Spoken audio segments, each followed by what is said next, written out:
तो हेलो बच्चों, आशा करता हूँ कि आप सब स्वस्थ होंगे और आपने हमारी पहली वाली वीडियो ज़रूर देखी होगी जिसमें हमने बैलेंस ऑफ पेमेंट के टर्म फर्स्ट के हिसाब से आपको full chapter in just 16.4 minutes में कंप्लीट करवा दिया था। अगर आपने वो वीडियो नहीं देखी तो ज़रूर देखें। आज के हम वीडियो में 3 to 5 मिनट्स की वीडियो रखेंगे, 10 MCQ करेंगे, 2 पार्ट्स की बनेगी और इसके अलावा एक क्वेश्चन बाहर से नहीं आएगा। Without passing the time let's start. देखो पहला क्वेश्चन क्या लिखा है, who out of the following is included in resident in BOP transactions. BOP transactions में बताओ कि कौन सा रेजिडेंट होता है। ठीक है, हम जानते हैं पिछली वीडियो में हमने पढ़ा था कि जो बैलेंस ऑफ पेमेंट होती है हमने पेमेंट करनी होती है जिस मर्जी को।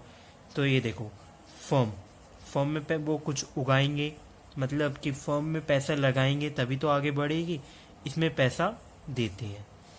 Foreign military personnel, foreign military में अगर हम पैसा लगाएंगे तो वो हमारे लिए और अपने लिए एफर्ट्स लगा पाएंगे, सब कुछ और कर पाएंगे, तो हमारा ये वाला भी आना चाहिए। और गवर्नमेंट एजेंसीज को तो हम पैसा दे ही नहीं सकते क्योंकि हमें इनसे ही पैसा मिलता है ना, बात समझ रहे हो। और ये इंडिविजुअल्स हमारे जैसे बंदे उनको भी दे सकते हैं।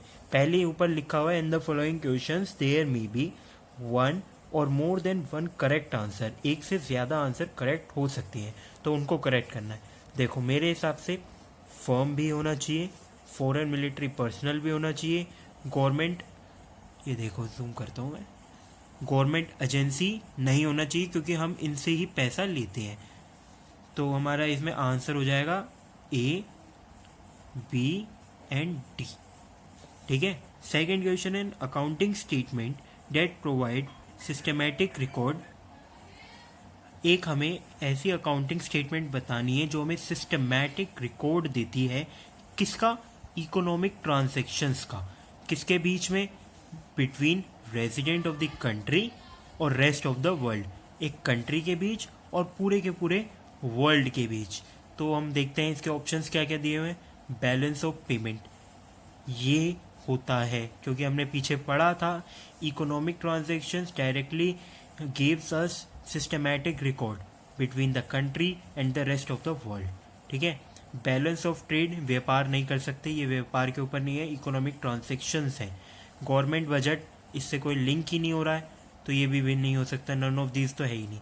इसका आंसर होना चाहिए बैलेंस ऑफ पेमेंट। ठीक है, ध्यान रखना। Third question, balance of payment is a dash concept. हमने पढ़ा था balance of BOT, balance of trade था हमारा एक वाइडर कॉन्सेप्ट था, नहीं एक छोटा सा कॉन्सेप्ट था। ठीक है, समझ रहे हो, बैलेंस ऑफ ट्रेड हमारा छोटा कॉन्सेप्ट था और बैलेंस ऑफ पेमेंट हमारा वाइडर कॉन्सेप्ट था, डेट इज फ्लो। और बैलेंस ऑफ ट्रेड हमारा स्टॉक कॉन्सेप्ट है, तो इसका आंसर आना चाहिए B पार्ट। ठीक है, और फोर्थ क्वेश्चन है हमारा इनफ्लो। फॉरेन एक्सचेंज का आना रिकॉर्ड होगा, हमारा बढ़ेगा। ठीक है, हमारा मैंने आपको क्या बताया था, अकाउंटेंसी में होता है हमारा, जब हमारा पैसा बढ़ता है तो डेबिट होता है, घटता है तो क्रेडिट होता है। ये हो गई आपकी अकाउंटेंसी की बात। बट इको में 12th क्लास में इसका अपोजिट होता है। जैसे कि हमारे पास फॉरेन एक्सचेंज आ रहा है, हमारे पास फॉरेन एक्सचेंज मतलब बड़ा, यानी कि क्रेडिट, इसका आंसर क्रेडिट होगा। फिफ्थ क्वेश्चन पे आते हैं, when receipt of foreign exchange, जब रिसिप्ट फॉरेन एक्सचेंज की मोर होती है पेमेंट से तो उसे क्या कहते हैं।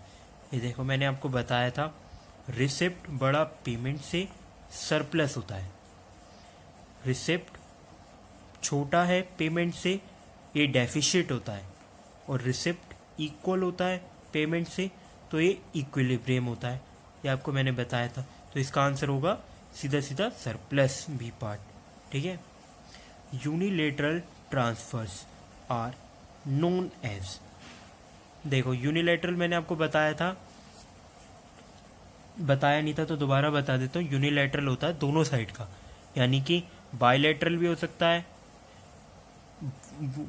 क्या मतलब यूनिलेटरल जो होता है वन वे का होता है एक आंसर, ठीक है, यानी कि वन वे, ये वन वे भी हो सकता है और अनराइट ये भी हो सकता है, ये और ये। क्यों हो सकता है? क्योंकि यूनिलेटरल नाम से पता चल रहा है, यूनी यानी कि सिंगल, सिंगल पीस यानी कि one way transfer, unrequited transfers भी हो सकता है। क्यों हो सकता है? क्योंकि ये जो वर्ड है ये इससे ही डायरेक्टली आया है, समझना। अगली वीडियो में इसके बारे में बनाऊंगा, यहाँ लिख लेता हूँ, उसमें आपको दिक्कत नहीं होनी चाहिए। अगली वीडियो 2-3 मिनट की आ जाएगी, इसमें मैं यूनिलेटरल का बता। तो इसमें 7th क्वेश्चन पे आते हैं हम। 7th क्वेश्चन है हमारा balance on balance of trade. Balance of trade का जो बैलेंस होता है उसे क्या कहते हैं? देखो, आपने अकाउंटेंसी में बनाया होगा कभी ना कभी, नहीं भी बनाया तब भी बता देता हूँ, ये बता सकता हूँ मैं। ये डेबिट होता है, ये क्रेडिट होता है। यहाँ पर जब बैलेंस ज़्यादा आ जाता है तो हम इसे बोलते हैं सरप्लस, और अगर इधर ज़्यादा आ जाता है टू लॉस, या इधर भी आ सकता है, ये इधर भी आ सकता है, तो इससे कोई मतलब नहीं है। तो हमारा क्वेश्चन है balance on balance of trade क्या हो सकता है? तो balance on balance of trade account भी इसका ऐसा ही बनता है।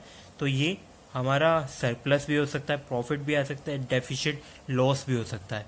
तो इन दोनों को चेक नहीं कर सकते, हमें ऑप्शन दे रखा है डायरेक्टली डी पार्ट, तो हम डी को करेक्ट कर देंगे। इधर ए भी हो सकता है यानी कि सरप्लस भी हो सकता है, और हमारा डेफिसिट भी हो सकता है, लॉस भी हो सकता है, ठीक है। Which of the following is a component? कौन सा कॉम्पोनेंट है बैलेंस ऑफ पेमेंट का? तो इस क्वेश्चन को ध्यान से समझना। बैलेंस ऑफ पेमेंट मैंने आपको बताया थे, इसमें भी टू टाइप्स होते हैं, current account, capital account.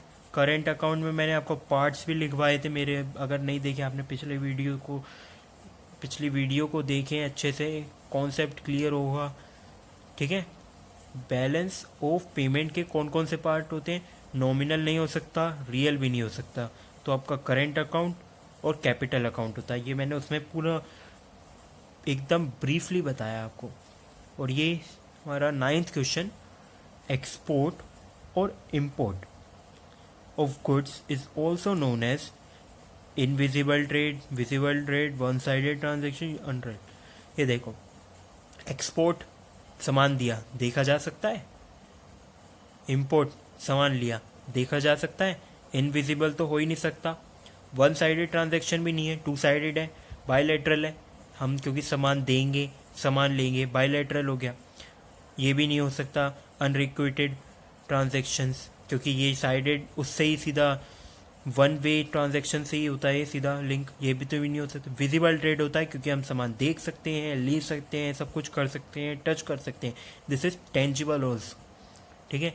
Last question आते हैं हमें इस वीडियो की, ये हमारा 10th क्वेश्चन है। Dash refers to the difference between export and imports of visible item. कौन सा हमें ऐसी चीज है जो हमें अच्छे से बताती है डिफरेंस बिटवीन एक्सपोर्ट और इम्पोर्ट का, ठीक है। ये हमारा बैलेंस ऑफ पेमेंट होता है। ये देखो, एक्सपोर्ट है, इम्पोर्ट है, एक्सपोर्ट है, इम्पोर्ट है, दोनों अगर हम, यानी कि सामान ही तो है, ये गुड्स ही तो है, बेस्ड ऑन गुड्स होता है ये आप समझ रहे हो। गुड्स के ऊपर मैं इसलिए कह रहा हूँ, ये गुड्स होता है। बैलेंस ऑफ पेमेंट में ओनली आती हैं इकोनॉमिक ट्रांजैक्शंस, ये समझना, इकोनॉमिक ट्रांजैक्शंस BOP में आती हैं। बैलेंस ऑफ ट्रेड में ये गुड्स का लेन देन आता है, तो इसका बी आंसर। आई होप आपको वीडियो समझ आई होगी। अगर कोई भी क्वेरी है कमेंट सेक्शन में बताएं, हम आपकी जल्दी से जल्दी आपको पूरा करने की कोशिश करेंगे। Thank you for watching the video, please like the video and subscribe.